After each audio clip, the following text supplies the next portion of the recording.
Hello সবাইকে। সবাই কেমন আছেন? আশা করি সবাই ভালো আছেন। আজকে আমি আপনাদেরকে দেখাবো কিভাবে আপনারা cPanel থেকে এক বা একাধিক বিজনেস মেইল অথবা ওয়েব মেইল ক্রিয়েট করতে পারেন। সো বিজনেস মেইল এবং ওয়েব মেইল আসলে কি?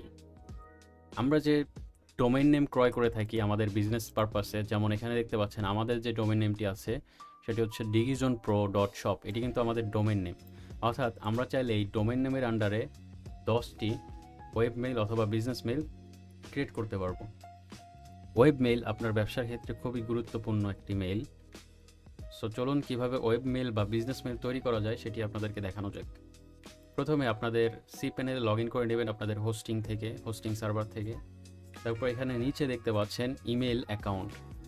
এই অপশনটি যদি এখানে না থাকে, অনেকের ক্ষেত্রে এখানে এই অপশনটি নাও থাকতে পারে, সেক্ষেত্রে আপনারা উপরে দেখতে পাচ্ছেন সার্চ বার। এখানে সার্চ বারে গিয়ে যদি আপনি ইমেল অ্যাকাউন্ট লিখে টাইপ করেন তাহলে আপনার সামনে ঠিক এমন একটি অপশন চলে আসবে। আপনারা ওখান থেকে ক্লিক করে ঢুকতে পারেন, অথবা এখানে যদি থাকে তাহলে এখান থেকে ক্লিক করেও ঢুকতে পারেন। তো আমি এখানে ক্লিক করছি। এখানে ক্লিক করার পর আপনার সামনে ঠিক এমন একটি ইন্টারফেস শো করবে। সো এখানে দেখতে পাচ্ছেন info@digizonpro.shop। ইতিমধ্যে আমার এই মেইলটি তৈরি করা আছে।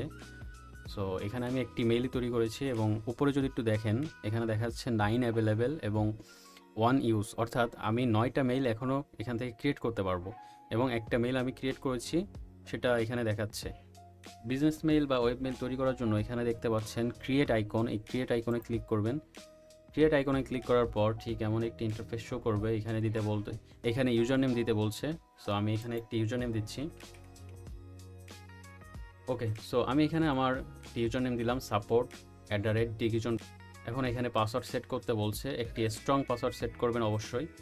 লেটার এবং নাম্বার কম্বিনেশন করে এখানে একটি স্ট্রং পাসওয়ার্ড সেট করতে হবে। সো এখানে কিন্তু আমি একটি স্ট্রং পাসওয়ার্ড দিয়েছি, যার কারণে এখানে গ্রিন দেখাচ্ছে। তারপর এখানে দেখতে পাচ্ছেন অপশনাল সেটিংস। এখানে যদি এডিট সেটিংসে ক্লিক করি, এখান থেকে আপনি স্টোরেজ স্পেস কাস্টমাইজ করতে পারবেন, অর্থাৎ আপনি আপনার মন মতো এখান থেকে স্টোরেজ বাড়াতে পারবেন। এখানে 1 জিবি দেওয়া, বা আপনি চাইলে আপনার আনলিমিটেড স্পেস দিতে পারেন এখানে, অর্থাৎ আপনার যেটুকু স্পেস আছে সবটুকু এখানে দিতে পারেন। সো আমি এখানে সবটুকু দিব না, আমি 1 জিবি দিব। ক্রিয়েট ফোল্ডার্স ফর প্লাস, এটা যেভাবে আছে ওভাবেই থাকবে। নিচে দেখতে পাচ্ছেন send welcome email with instruction, এটা এভাবেই টিকমার্ক দেওয়া থাকবে। দেন আমি যদি এখান থেকে ক্রিয়েটে ক্লিক করি, সো আমি কিন্তু একটি ইমেল ক্রিয়েট করে ফেললাম support@digizonpro.shop নামে। এখানে আমাকে এখন দেখাচ্ছে 8 অ্যাভেলেবেল, অর্থাৎ আমি আরও 8টা ক্রিয়েট করতে পারবো এবং 2টা আমি ক্রিয়েট করে ফেলেছি ইতিমধ্যে। সো এখান থেকে আপনারা যদি এখন চেক ইমেলে ক্লিক করেন, সো এমন একটি পপ আপ আসবে। এখান থেকে এগ্রিতে টিকমার্ক দিয়ে দিবেন, দিয়ে সেভ অ্যান্ড কন্টিনিউতে ক্লিক করবেন। এখন এখানে দেখতে পাচ্ছেন রাউন্ড কিউব নামে একটি পপ আপ আছে। এই পপ আপের পাশে open my inbox when I log in, এটাতে টিকমার্ক দিবেন। দেওয়ার পর ওপেনে যদি ক্লিক করেন তাহলে আপনাদের ওয়েব মেইলের যে মেইল বক্সটি আছে এটি ওপেন হয়ে যাবে। সো এখানে আরও কিছু সুবিধা আছে। আপনি চাইলে এই ওয়েব মেইলটি আপনার পার্সোনাল জিমেলের সাথে কানেক্ট করতে পারবেন। এইখানে যতগুলো মেইল আসবে, অর্থাৎ এই ওয়েব মেইলে যতগুলো মেইল আসবে সবগুলো মেইল আপনি আপনার পার্সোনাল মেইলে ফরওয়ার্ড করতে পারবেন। সো ওই সেটিংসটি আমি আজকে দেখাচ্ছি না, কেননা ওই সেটিং দেখাতে গেলে ভিডিওটি অনেক লং হয়ে যাবে। তো আপনারা যদি চান তাহলে কমেন্ট সেকশনে জানিয়ে দিন, আমি পরবর্তীতে আপনাদের জন্য একটি টিউটোরিয়াল বানাবো যেখানে দেখাবো কিভাবে আপনারা ওয়েব মেইল আপনাদের পার্সোনাল মেইলের সাথে কানেক্ট করবেন। সো এই ওয়েব মেইলের যে মেইল বক্সটি আছে এটি এভাবে ওপেন না করে আপনি অন্যভাবে করতে পারেন। আমি যদি আপনাদেরকে সেটা একটু দেখাই, এখানে আপনাদের যে ডোমেইন নেমটি আছে এই ডোমেইন নেমটি লিখবেন।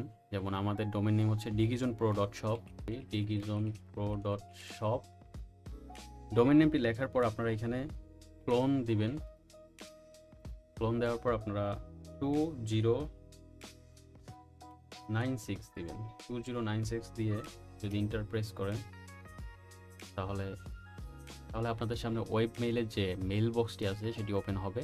আপনারা ডাইরেক্ট এখান থেকে মেইল এবং পাসওয়ার্ড, যে পাসওয়ার্ডটি আপনি এই মেইলটি ক্রিয়েট করার সময় দিয়েছিলেন ওই পাসওয়ার্ডটি এখানে দিয়ে লগ ইন করতে পারবেন।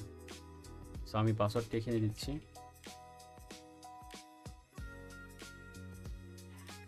দেখতে পাচ্ছেন ডাইরেক্ট মেইল বক্সটি এখানে আলাদাভাবে ওপেন হয়ে গিয়েছে। সো এই ক্ষেত্রে আপনার আর cPanel-এ গিয়ে এখান থেকে চেক করার প্রয়োজন নেই। ওকে, তো এই ছিল আজকের ভিডিও। আপনাদের যদি ভিডিওটি ভালো লাগে তাহলে অবশ্যই লাইক করবেন এবং পরবর্তী টিউটোরিয়াল চান কিনা অবশ্যই কমেন্ট সেকশনে জানিয়ে দিবেন। ধন্যবাদ সবাইকে।